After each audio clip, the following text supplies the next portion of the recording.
नमस्कार दोस्तों। आज हम आपके लिए एक बहुत ही खौफनाक कहानी लेकर आ चुके हैं। आराध्या की शादी को न साल बीत चुके थे।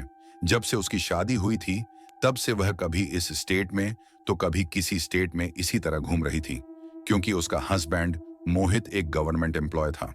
इस बार मोहित का ट्रांसफर भोपाल में हुआ था। उन्हें इस बार एक बहुत बड़ा और सुंदर विला अलर्ट हुआ। इस बार आराध्या खुश थी, क्योंकि ट्रांसफर के साथ साथ इस बार मोहित का प्रमोशन भी हुआ था। कुछ महीनों पहले ही मिस्टर बख्शी का भी प्रमोशन हुआ था। मिस्टर बख्शी मोहित के बहुत अच्छे दोस्त थे और उनकी पत्नी के साथ आराध्या की खूब जमती थी, तो इसीलिए वह भी बहुत खुश थी। पहली बार गवर्नमेंट ने तुम्हारा ट्रांसफर किसी अच्छी जगह पर किया है। अच्छा, तुम्हारे ऑफिस जाने के बाद मैं थोड़ी देर के लिए मिसेस बख्शी के पास जाऊंगी। उन्होंने मुझे स्पेशली बुलाया था। जब घर अच्छी तरह से सेट हो जाएगा तो हम भी उन्हें इनवाइट करेंगे। ओके, मैं भी बस अभी ऑफिस के लिए निकल ही रहा हूं। अगर तुम्हें भी साथ चलना है तो चलो, थोड़ी कंपनी दे दूंगा। ओके, तुम रुको, मैं पर्स लेकर आती हूँ। आराध्या अंदर से अपना पर्स लेकर आई और मोहित के साथ निकल गई। मिसेस बख्शी का विला उनके विला के पास ही था। आराध्या मिसेस बख्शी के घर गई तो उन्होंने उसका बहुत अच्छा वेलकम किया। अच्छा हुआ आराध्या की मोहित का ट्रांसफर यहाँ पर हो गया, वरना मैं तो यहाँ पर इतनी बोर हो गई थी। अच्छा, वैसे तुम्हारा विला नंबर कौन सा है? विला नंबर 17 है। एक बार घर अच्छे से सेटल हो जाए फिर आप जरूर आना। क्या बोला तुमने? मैंने कहा कि एक बार घर अच्छे से सेट हो जाए तो आप जरूर आना। नहीं नहीं, तुमने कहा कि तुम्हें विला नंबर 17 मिला है। तुम मेरे साथ कोई मजाक कर रही हो? क्या मतलब? मैं कुछ समझ ही नहीं। तुम तो ऐसे कह रही हो जैसे तुम्हें उस विला के बारे में कुछ पता ही नहीं है। आप प्लीज इस तरह गोलमोल बातें मत घुमाओ। जो भी बात है प्लीज बता दो ना। आपकी ऐसी बातों से मुझे डर लगना शुरू हो गया है। अरे, विला नंबर 17 में बहुत साल पहले बनर्जी फैमिली रहती थी। एक दिन वह अपने किसी फैमिली फ्रेंड के फंक्शन में गए और जब वापस आए तो उनकी बड़ी बहू की मौत हो चुकी थी। उसने खुद ही अपनी जान ले ली थी और उनके पूरे घर में काले जादू का सामान था। उनका कहना था कि उनकी बड़ी बहू अक्सर ही यह सब चीजें करती रहती थी और इसी वजह से उसका हस्बैंड उसे छोड़ना भी चाहता था। लेकिन उसकी मौत के बाद उसकी फैमिली ने उस मिला को छोड़ दिया। पर उसके बाद जो भी फैमिली वहां पर रहने के लिए आई, वह ज्यादा दिन तक उस विला में रह नहीं पाई। क्या देखो, आप मुझे डराओ मत।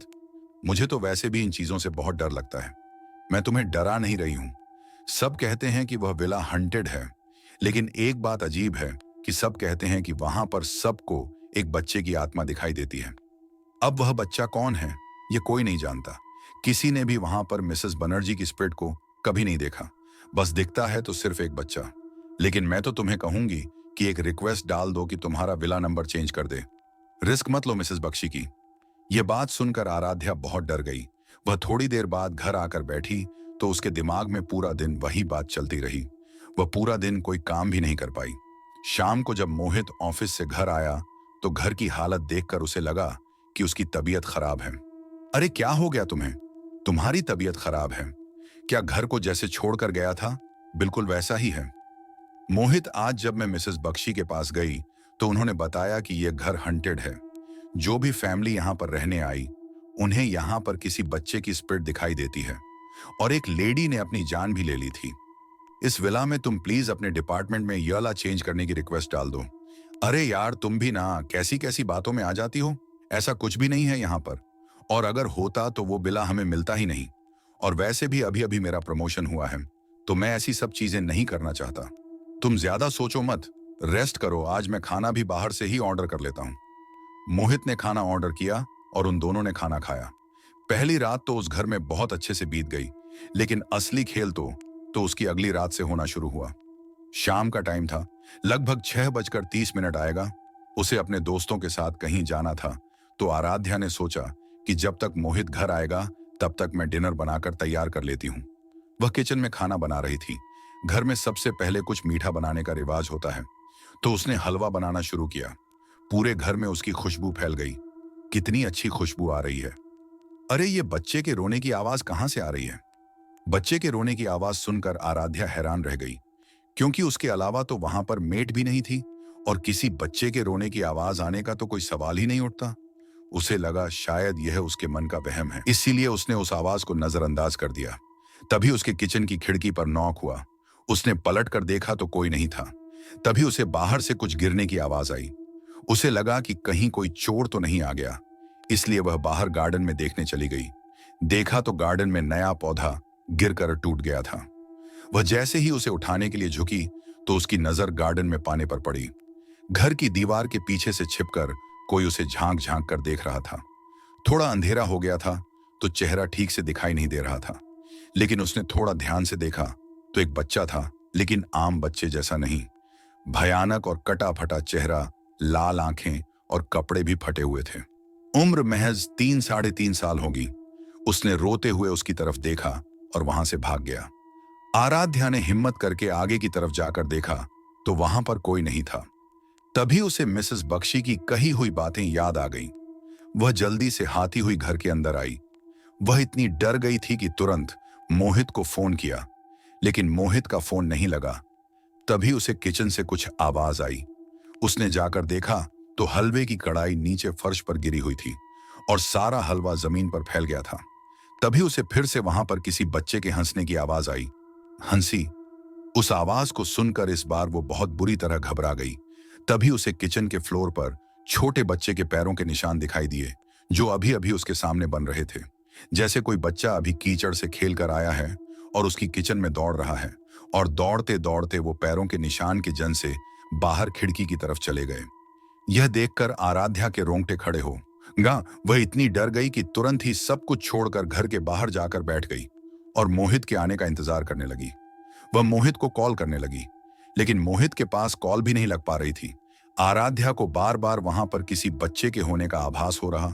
तभी थोड़ी देर बाद मोहित घर आया तो आराध्या को घर के बाहर बैठा हुआ देखकर वह भी हैरान रह गया। अरे ये तुम तरह यहां पर घर के बाहर क्यों बैठी हो? वो अंदर कोई है, वही बच्चा जिसके बारे में मिसेस बखी ने बताया था। प्लीज यहां से चलो, हम अंदर नहीं जाएंगे। अरे यार, मुझे तो समझ में नहीं आता, तुम इतनी पढ़ी लिखी होकर भी ऐसी बातों पर कैसे भरोसा कर सकती हो? मैंने अपनी आंखों से देखा है, उसे कोई वहम नहीं है। देखो, वैसे भी इस घर में एक लेडी ने अपनी जान दे दी थी, और पता नहीं ये बच्चा मुझे क्यों नजर आ रहा है। शायद वो नहीं चाहता कि हम इस घर में रहें। प्लीज तुम चलो से, और अगर तुम्हें मेरी बात पर यकीन नहीं होता ना तो किचन में आओ। मेरे साथ उसके पैरों के निशान है वहां पर, और उसने किचन में रखी हुई हलवे की कढ़ाई भी नीचे गिरा दी थी। अभी भी किचन में सब फैला हुआ है। चलो मैं तुम्हें दिखाती हूं। आराध्या मोहित को खींचकर किचन में लेकर गई, लेकिन जब वह किचन में पहुंची तो ना तो वहां पर किसी बच्चे के पैरों के निशान थे, और किचन भी बिल्कुल साफ था। खाना भी अपनी जगह पर रखा हुआ था, जिसे देखकर आराध्या के होश उड़ गए। यह कैसे हो गया? अभी तो सब कुछ यहां पर फैला हुआ था, और बच्चे के पैरों के निशान भी थे। मैं बिल्कुल सच कह रही हूं, रिलैक्स हो जाओ। आराध्या, मुझे लगता है कि तुम्हारी तबीयत ठीक नहीं है। तुम ऊपर चलो और थोड़ी देर आराम करो। घर शिफ्ट करने की थकान में शायद तुम्हारे साथ ऐसा हो रहा है। मोहित आराध्या को ऊपर कमरे में ले गया और वहीं पर खाना भी ले आया। वो दोनों बैठकर खाना खा रहे थे। तभी खाना खाते खाते अचानक आराध्या को ऊं जैसा मन हो गया।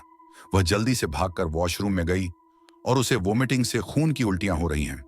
तभी डर के मारे अचानक आराध्या का ध्यान वॉश बेसिन पर लगे शीशे पर पड़ा तो उसके पीछे वही बच्चा खड़ा दिखाई दिया, जो भयानक तरीके से हंसते हुए उसे ही देख रहा था। आराध्या बुरी तरह डर गई। वो शीशे में देख रही थी कि वह बच्चा उसी की ओर बढ़ रहा है। वह जोर जोर से चीखने लगी और डर के मारे उसने शीशे पर वहां रखी शैम्पू की बोतल दे मार, और वह शीशा टूटकर चकनाचूर हो गया। उसके चिल्लाने और शीशा टूटने की तेज आवाज सुनकर मोहित जल्दी से वहां पर आया तो देखा कि बाथरूम के फर्श पर कांच बिखरा हुआ है और आराध्या जोर जोर से चिल्ला रही है। वो उसे पकड़कर जल्दी से बाहर लेकर आया और बेड पर लिटा दिया। वो बच्चा वहीं पर था मोहित, मैंने देखा उसे। Please stop it. पता नहीं ये मिसेस बख्शी ने तुम्हें कौन सी कहानी पढ़ा दी। अच्छा होता जो तुम उनसे मिलने ही नहीं जाती। पता नहीं क्या क्या हो रहा है। तुम्हें मैं अभी डॉक्टर को बुलाता हूं। मोहित ने डॉक्टर को कॉल किया और थोड़ी देर बाद ही डॉक्टर आराध्या का चेकअप करने के लिए घर पर आए। उसका चेकअप करने के बाद डॉक्टर के चेहरे पर एक मुस्कान आ गई। क्या बात है डॉक्टर, आप इस तरह मुस्कुरा क्यों रहे हैं? मुस्कुराने की बात तो है ही। अरे आपकी वाइफ प्रेग्नेंट है और बहुत ही जल्दी आपके घर में खुशियां आने वाली हैं। क्या? ओ माय गॉड, ये तो आपने मुझे मेरी लाइफ की सबसे बड़ी गुड न्यूज सुना दी। लेकिन क्या इसी की वजह से आराध्या को बार बार ऐसे भ्रम हो रहे थे? हाँ, प्रेगनेंसी के टाइम पर कभी कभी ऐसा हो जाता है, लेकिन आप चिंता मत करो, मैंने कुछ मेडिसिन लिख दी है। आपकी वाइफ को टाइम पर देते रहना तो उनको स्ट्रेस नहीं होगी और ऐसे ख्याल भी नहीं आएंगे। डॉक्टर की यह बात सुनकर वह दोनों ही बहुत खुश हुए। शादी के 9 साल बाद आज उन्हें यह इतनी बड़ी खुशी मिली थी, लेकिन वह नहीं जानते थे कि उनकी यह खुशी ज्यादा समय तक नहीं रहेगी। उस रात आराध्या दवाई खाकर सो गई, लेकिन सोते हुए उसके कानों में एक अजीब सी आवाज पड़ी, जैसे कोई उसके कान में लगातार बड़ी ही तेजी से कुछ फुसफुस आ रहा हो। वो आवाज इतनी बढ़ गई कि अचानक आराध्या की नींद टूट गई। उसने सामने देखा तो कोई नहीं था, लेकिन तभी उसे कमरे में रखी अलमारी की तरफ से कुछ खटखट की आवाज आई, जैसे तो कोई लगातार अलमारी पर ढक ढक की आवाज कर रहा हो। उसने हिम्मत करके अलमारी की तरफ मुड़कर देखा तो उसके होश उड़ गए। वही बच्चा अलमारी के ऊपर बैठा हुआ अपने पैरों को हिलाता हुआ बार बार अलमारी पर मार रहा था, जिसकी आवाज पूरे कमरे में गूंज रही थी। उसे देखकर आराध्या का पूरा शरीर डर से कांप गया। तभी अलमारी पर बैठा हुआ वह बच्चा आराध्या को देखकर हंसने लगा। वो वहां से बैठा हुआ सीधा अलमारी से नीचे कूद गया और अपने शरीर को उल्टा मोड़कर हाथ पैरों के बल चलता हुआ आराध्या की तरफ बढ़ने लगा। तभी डर के मारे आध्या जोर से चिल्लाई तो मोहित की नींद खुल गई और वो बच्चा फिर से कहीं गायब हो गया। क्या हुआ Aaradhya? Are you on right? वो बच्चा, प्लीज स्टॉप इट यार। कोई बच्चा नहीं है, यहाँ पर आराम से सो जाओ। मुझे भी सुबह ऑफिस जाना है, तो प्लीज मेरी नींद मत खराब करो। हर बार की तरह इस बार भी मोहित ने आराध्या की इस बात को इग्नोर कर दिया, लेकिन हर बढ़ते दिन के साथ उसके साथ ये हादसे और ज्यादा बढ़ने लगे। उसकी प्रेगनेंसी का यह 6वां महीना चल रहा था। शाम का समय था, हल्का हल्का अंधेरा हो रहा था। वह घर की छत पर कपड़े सुखाने के लिए आई थी। कपड़े सुखाते हुए वह हल्की हल्की आवाज में गाना गुनगुनाने लगी। तभी उसे पीछे से एक अजीब सी आवाज सुनाई दी। ये कैसी आवाज है? उसने पीछे मुड़कर देखा तो वही बच्चा उसकी ओर आ रहा था, लेकिन इस बार वह बहुत गुस्से में था, जैसे उसके साथ कुछ बहुत गलत हुआ हो और वह इसका बदला लेना चाहता हो। आराध्या को देखकर वह उसकी तरफ बड़ी तेजी से आने लगा। डर के मारे आराध्या सीढ़ियों की तरफ भागी और उसका पैर मुड़ गया। वह सीढ़ियों से गिरती गिरती सीधा नीचे जाकर गिरते ही वह वहीं पर बेहोश हो गई। थोड़ी देर बाद मोहित घर आया तो आराध्या को जमीन पर बेहोशी की हालत में देखा। उसके सर से खून निकल रहा था। उसकी ऐसी हालत देखकर वह बहुत डर गया। वह तुरंत ही आराध्या को हॉस्पिटल लेकर गया। डॉक्टर, मेरी वाइफ और मेरा बच्चा ठीक तो है ना? देखिए, हमने कोशिश करके आपकी वाइफ को तो बचा लिया, लेकिन आपके बच्चे को नहीं बचा पाए। और क्या, डॉक्टर, गिरने की वजह से उनका मिसकैरेज हुआ और उसकी वजह से बहुत ज्यादा कॉम्प्लिकेशंस हो गई हैं। मुझे कहते हुए बहुत बुरा लग रहा है, लेकिन अब आपकी वाइफ दोबारा कभी मां नहीं बन पाएंगी। डॉक्टर की यह बात सुनकर मोहित अंदर तक हिल गया, और जब यह बात आराध्या को पता चली तो मानो वह तो जैसे पागल ही हो गई। एक तो पहले ही उसके मन में उसके बच्चे के खो जाने का दुख था, ऊपर से यह दुख और कि अब वह फिर कभी मां नहीं बन पाएगी। इस बात ने जैसे उसे अंदर से पूरी तरह खत्म कर दिया। उसने खाना पीना भी छोड़ दिया। दिन में कभी खाया तो खाया, वरना 2-2 दिन तक भूखी रहती। मोहित से उसकी ऐसी हालत देखी नहीं जा रही थी, इसलिए उसने डिसाइड किया कि वह गवर्नमेंट द्वारा दिया हुआ वह विला छोड़कर कहीं और रहेगा। जब से हम इस घर में आए हैं तब से कुछ भी ठीक नहीं हो रहा है, और यहाँ पर आने के बाद तुम्हारी जो हालत हो गई है मुझसे देखी नहीं जा रही। इसलिए मैंने डिसाइड किया है कि हम ये घर छोड़ देंगे। जब से आराध्या का मिसकैरेज हुआ था तब से आराध्या को वह बच्चा घर में कहीं नजर नहीं आया था, लेकिन जब मोहित ने घर को छोड़ने की बात कही तो अचानक वह बच्चा अलमारी के पीछे छिपकर आराध्या की तरफ झांकने लगा। आराध्या को महसूस हुआ कि कोई उसे अलमारी के पीछे से झांक झांक कर देख रहा है, तो उसने उस ओर देखा तो उस बच्चे की आंखों में आंसू थे, जैसे वो नहीं चाहता था कि आराध्या उस घर को छोड़कर जाए। नहीं मोहित, मैं इस घर को छोड़कर नहीं जाऊंगी। लाइफ में प्रॉब्लम्स का सामना तो करना ही पड़ता है। तुम चिंता मत करो, मैं पहले से ठीक हूं और धीरे धीरे और ठीक हो जाऊंगी।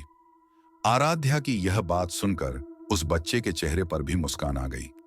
आराध्या ने उसकी ओर देखा तो चेहरे पर आंसुओं के सूखे हुए निशान थे और एक मुस्कुराहट थी। आराध्या के मन में अब सवाल उठने लगे कि आखिर जब इस घर में मौत उस लेडी की हुई तो उसे वह बच्चा क्यों दिखाई दे रहा है, और वह बच्चा कौन है? अब आराध्या उसकी कहानी जानना चाहती थी। अगले दिन मोहित ऑफिस गया तो शाम के समय आराध्या गार्डन में नए पौधे लगा रही थी। तभी वह समझ गई कि वही बच्चा छुप छुप कर उसे देख रहा है। उसने मुड़कर देखा तो वही बच्चा गार्डन में लगे एक पेड़ के पीछे छिपकर उसे देख रहा था। आराध्या समझ चुकी थी कि वह उसे बताना चाहता है कि मैं यहां पर हूं। आराध्या को डर तो बहुत लग रहा था, लेकिन उसने हिम्मत की। मैं जानती हूं कि तुम्हें पता है कि मैं तुम्हें देख सकती हूं, और मुझे यह भी पता है कि तुम मुझसे बात करना चाहते हो। आराध्या को लगा कि उसके ऐसा बोलने पर वह उसके पास आएगा, लेकिन तभी वह कहीं गायब हो गया। आराध्या को कुछ समझ नहीं आया। तभी कुछ दिन बाद वह अपने गार्डन में बैठकर अपने अपनी शाम की कॉफी एंजॉय कर रही थी, और उसके सामने कुछ स्नैक्स और मिठाई रखी थी। तभी फिर से उसे वह बच्चा दिखाई दिया। वह खाने की तरफ देख रहा था। तुम्हें यह खाना है? बच्चे ने हाँ में गर्दन हिलाई तो आराध्या ने प्लेट उसकी तरफ बढ़ा दी। तभी प्लेट से एक लड्डू अचानक कम हो गया। मैं जानती हूं कि तुम मुझसे बात करना चाहते हो। मैं जानती हूं कि तुम बहुत परेशान हो। मैं जानना चाहती हूं कि तुम कौन हो और तुम्हारे साथ क्या हुआ। आराध्या की यह बात सुनकर उस बच्चे की आंखों में आंसू आ गए। वह आराध्या की तरफ बढ़ा और उसने उठकर आराध्या के माथे पर अपना हाथ रखा। तभी आराध्या को कुछ ऐसा पता चला जिसे जानकर उसकी रूह कांप गई। तो दोस्तों, ये थी आज की डरावनी कहानी। अगर आपको ये कहानी पसंद आई तो लाइक और शेयर करना न भूलें। ऐसी ही और भी खौफनाक कहानियों के लिए हमारे चैनल को सब्सक्राइब करें और घंटी के आइकन को दबाएं, ताकि आप हमारी नई कहानियों को सबसे पहले देख सकें। अपनी राय नीचे कमेंट में जरूर बताएं। मिलते हैं अगली कहानी में। तब तक के लिए सावधान रहें और सुरक्षित रहें।